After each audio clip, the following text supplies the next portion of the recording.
to calculate the divergence of E,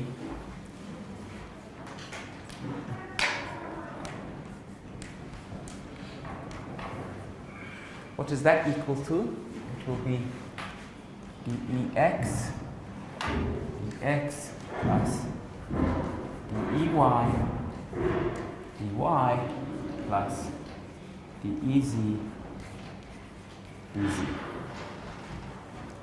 So let's calculate first dEx dx.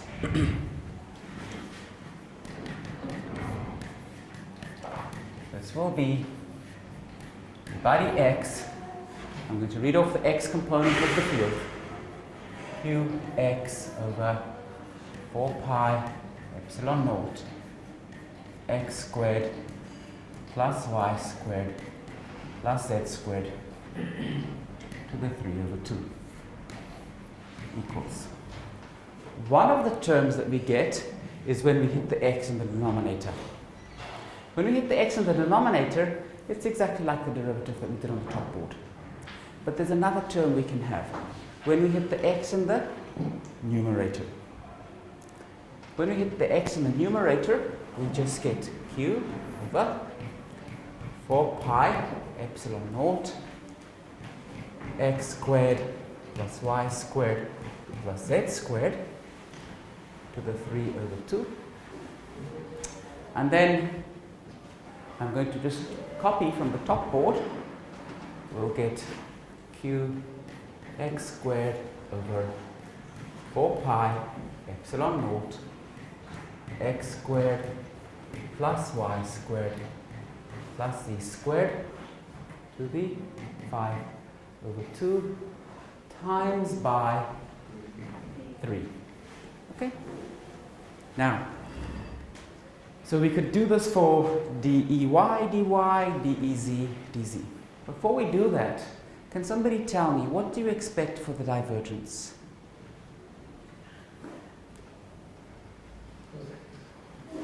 Positive. Why do we expect a positive divergence?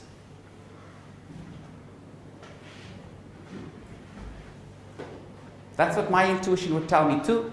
So you're on the right track, but why would we expect a positive divergence?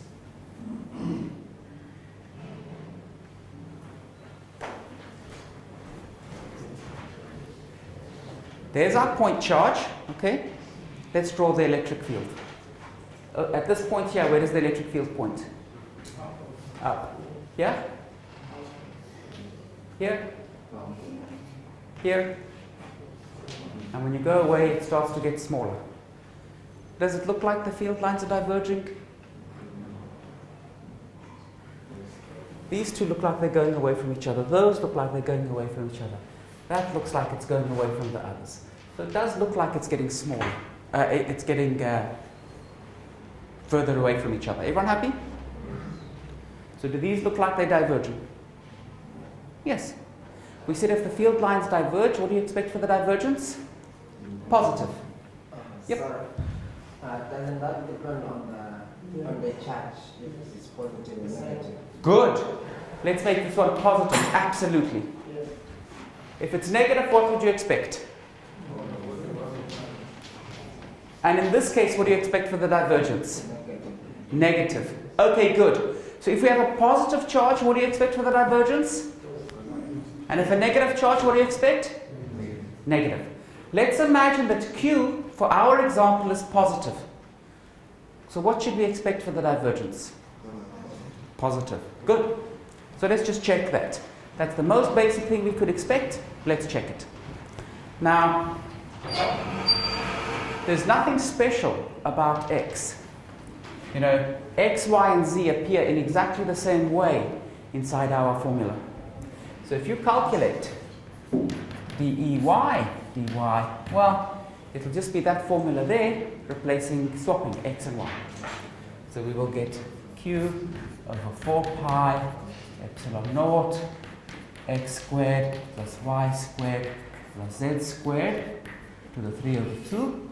And we'll get a minus 3q y squared over 4 pi epsilon naught x squared plus y squared plus z squared to the 5 over 2. And if you calculated dz q over 4 pi epsilon naught x squared plus y squared plus z squared to the 3 over 2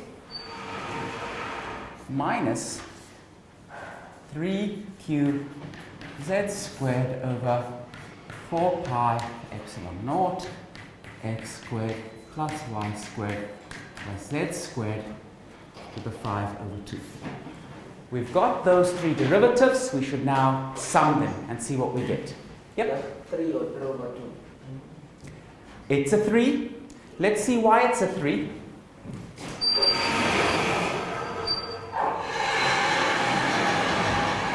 It was a 3 over 2 from the denominator, but when we differentiated the y squared, we got a 2y. So that 2 there cancels with the 2 in the denominator to leave a 3. Happy? Good. Okay, guys, so those are the three terms that appear in the divergence now. Will you please add them up and let's see what we get?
Zero? Yeah.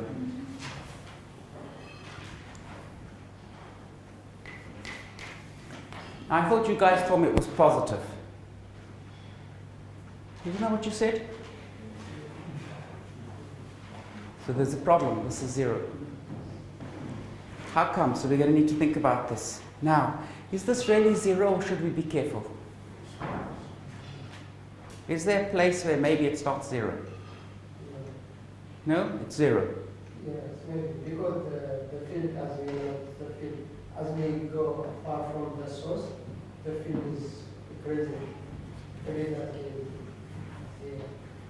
Okay, now there's something specific. So keep that in mind. There's something specific that I want to show you guys. Maybe you've already seen this. Let's start off. And I'm going to say, let x equal y. Okay? Let x equal y. Does everybody agree that x squared is equal to xy? Is that true? Yes. Does everybody agree that x squared minus y squared is equal to xy minus y squared? I just subtracted y squared from both sides. I'm going to factorize. This is x minus y. X plus y is equal to, here I can pull out a y. What am I left with? X minus y. Now I can cancel x minus y. And I get x plus y is equal to y. What? It's because x minus y is 0. So when you cancel it, it means you're dividing by 0. Okay. When you say this term is the same as that term, what do? You cancel x squared plus y squared plus z squared against x squared plus y squared plus z squared to the 5 over 2. And what do you get? X squared plus y squared plus z squared to the 3 over 2. So this is 0 except when x equals 0 y equals 0 and z equals 0. Because when x is 0, y is 0 and z is 0, you're cancelling 0 against 0. So this is only 0 except when x equals to y equals to z equals to 0. So we know the divergence is 0 except at x equal to y equal to z equal to 0. There we don't know because we have to cancel a 0. Okay? So we're going to have to work a bit harder to find the value at x equal to y equal to z equal to 0. And let's see what the value is. We're not allowed to divide by 0. First of all, let's go back and examine our argument that said that the divergence was positive.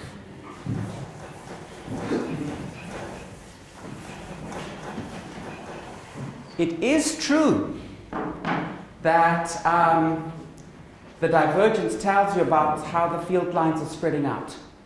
But what else does the divergence tell you? We said when we thought about it a bit more carefully, we said if we think about the field lines as particles, it tells us whether particles are being added to the system or not. Does everyone agree? So let's think about that picture where we say, are particles being added to the system or not? If we have some surface of radius r, how does the electric field over here behave? This behaves like 1 over r squared. The electric field goes like 1 over r squared. Everyone agree? How big is this surface? What's the surface area of the sphere? 4 pi r squared. So the area of the sphere is equal to 4 pi r squared. So for a smaller circle, you know, the field looks bigger because r is smaller, so 1 over r squared is bigger, but the area is smaller. And if you take the area, 4 pi r squared, and you multiply by 1 over r squared, is everyone happy that's independent of r? So what that's telling you is, if you think about the amount of field going through this surface, it's exactly the same as the amount of field going through that surface. That's why the divergence is 0. We've got no extra field added. So the amount of field going through that surface is exactly the same as the amount of field going through that surface. Because here the field is falling off like 1 over r squared, but the area is growing like r squared. So here the field is smaller, but the area is bigger. Here the field is bigger, but the area is smaller. So in between that line and that line, there's no extra source of electric field. Now this argument is perfect except for one point. If you look at the point where the charge is, at that point, all of the arrows are coming out. So does everybody agree at that point there is some source of electric field? And that's where the charge sits. So in actual fact, we do expect the divergence to be 0 everywhere except for that point. At that point, the divergence is not 0. And our job now is to figure out what is the value of the divergence at that point. And our calculation of the divergence has shown us that it's 0 everywhere except when x is equal to y is equal to z is equal to 0. Okay. Let's maybe just pause for a few seconds to think about that. And maybe somebody's got some good question that they want to ask so that we can discuss this further. Yep? In while ago, we said the divergence of the electric field created by a positive charge is positive. Okay. We said that basically because when we calculated the divergence, okay, the one picture that we had is, remember when the field lines went away from each other, the divergence looked positive. Okay? For this positive charge sitting here, the field lines do look like they're going away from each other. So that led us to suspect, well, this divergence looks positive. That is the assumption that we are using a positive charge to test. Here, the assumption was for a positive charge. So the field for a positive charge, we may expect the divergence is positive. So we are assuming we've got a positive charge, yes. That's the test. You get the field direction. You use a positive charge. Oh, okay, good. That's conventional. So precisely. So what we usually say is F is equal to QE. Okay, and so this is how we've defined it. So we're assuming that our probe has got a positive charge. So this is positive, so F and E are parallel. Yes, absolutely. Yep, that's a convention we've picked. Any other questions? Yeah, doctor, because we said the divergence was like telling us if there was addition of information. What we're supposed to divergence was like telling us if there is anything which is added between the two surfaces. Yes. Now, when you said we cannot, that the field will just be uniform throughout. But we also know that the field, when you get at very far distances away from the charge, the field tends to zero. So I don't really. Do those two seem to contradict each other? Yeah, they seem to contradict each other. Good. So let me draw an extreme example, okay, and let me know if this clears it up. Here's the charge. I want to study this surface over here close to the charge. We're close to the charge, right? How big will the electric field be? Big.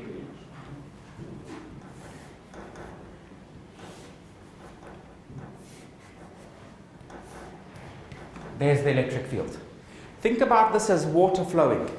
You've got this tiny surface and the water's flowing really fast past the surface. It's really flowing out there. Now, let's go out here. We're much further. What can you tell me about the electric field? Small.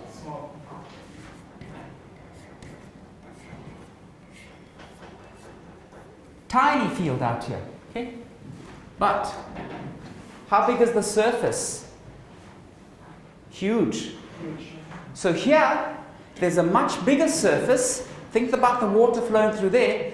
The water's going much more slowly, but it's moving over a much, much bigger surface. Okay?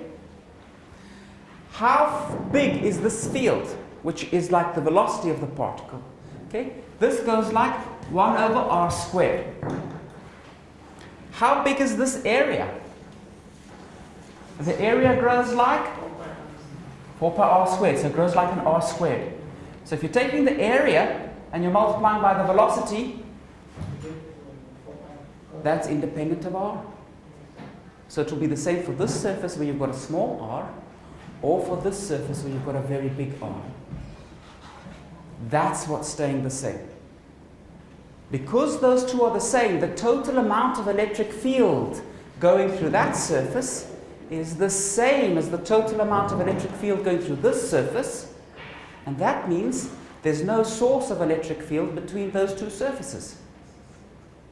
The divergence tells us about the source of the electric field, so the divergence between those two surfaces has to be 0. The only place where it won't be 0 is right there. Don't tell me there's no source of electric field there. From that point, field goes that way, and that way, and that way, and that way. For sure, electric field is coming from there. So just by thinking about this, we've managed to understand that the divergence of the electric field, the source of the electric field, should be 0 everywhere except where the charge is, which is x equal to y equal to z equal to 0. So these pictures explain that calculation. Great question. I want a question like that. Does it make sense now? Good. Good. Because I come up with the issue of intensity, because you talk of a factor of 4 pi. But if we have to look at the intensity of the field, what about the intensity of the field? Because by saying that it just stays uniform, it's like another way saying that intensity remains the same throughout. Okay, no, so the field intensity is dropping off. the field is definitely becoming smaller, but it's passing through a much bigger surface. So what you want to know is, what is the total amount of electric field at radius r? And that means you have to look on the surface of a bigger sphere. Okay? Yep. Just to be clear, when we're talking about the field, do we like refer to a wave or pattern? You mean when we're talking about the electric field? The electric field. Okay. In classical physics, okay, the electric field can appear like a wave, and that was basically light. You get a wave equation describing the propagation of the electric and the magnetic field. Okay, so in that sense you can see it as a wave. When you come to study the quantum theory, it can behave like a particle. So under certain conditions, the electric field will behave like particles. Those are called photons. And under other conditions, it will really behave like a wave. If you think about a lot of the optics that you may have studied before, there you were studying all wave-like properties. So there are questions you can ask about electric and magnetic fields in which you have to think of the electromagnetic field as a wave, and using all of the physics that you know about waves will give you the correct answer. There are other situations, other questions that you can ask when you have to think about the electromagnetic field as a particle, and you have to use particle-like properties to solve the theory. For us in the classical theory, when we're doing classical electromagnetism, 99.999% of the time, you will always think of the field as a wave. Okay? Good. Any other questions? Yep. So you are saying that the amount of, I don't know how to say, or should you say that the flux through the surface of the inner sphere is equal to the flux through the outer surface? Superb. Yes.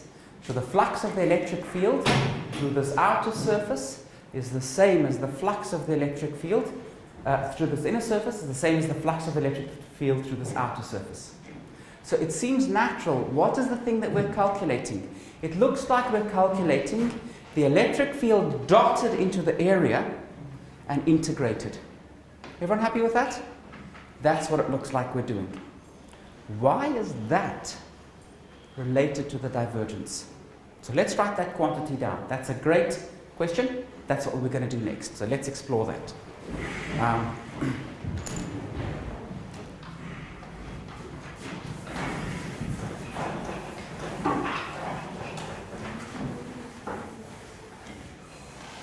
It seems like the natural thing we should explore is the integral of E dot dA over one of these spheres. So you pick a sphere and you calculate E dot dA.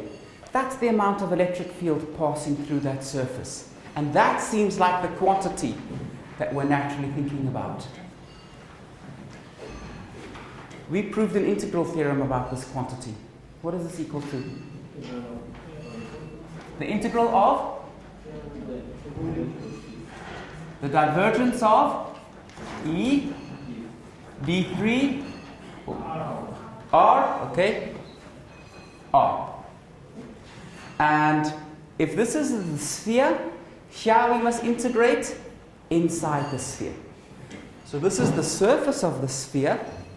This is everything inside the sphere. What do we call it if we're talking about everything inside the sphere? Ball. Good. You guys, you're happy if I say it's the integral over the ball? Good. And this sphere is the boundary of that ball. So can you see that the integral of E dot dA is naturally related to the divergence, okay, by the divergence theorem. Okay, so that's where our intuition is actually coming from. You see it from this formula over here. Okay, guys, we've just hit past. I think maybe we should stop now, stretch our legs, have a chat, relax. Then we'll come back for some more electromagnetism. Good.